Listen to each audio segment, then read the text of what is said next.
समुद्राच्या मध्यभागी उभा असलेला हा किल्ला इतका गुप्त होता की शत्रूंना सहज दिसतही नव्हता. हा आहे पद्मदुर्ग, मराठ्यांच्या सामर्थ्याचं जिवंत प्रतीक. छत्रपती शिवाजी महाराजांनी 1676 मध्ये हा किल्ला बांधला, विशेषतः समोर असलेल्या बलाढ्य जंजिरा फोर्टवर नजर ठेवण्यासाठी. तुम्हाला माहित आहे का, हा किल्ला कासा किल्ला म्हणूनही ओळखला जातो. हा किल्ला पूर्णपणे समुद्रात उभारलेला आहे.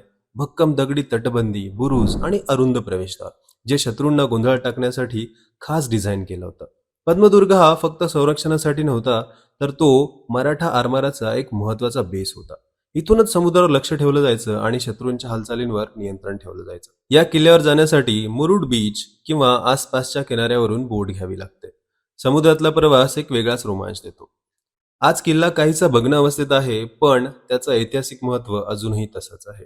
पद्मदुर्ग आपल्याला शिकवतो, रणनीती, धैर्य आणि दूरदृष्टी असेल तर अशक्य असं काहीच नाही.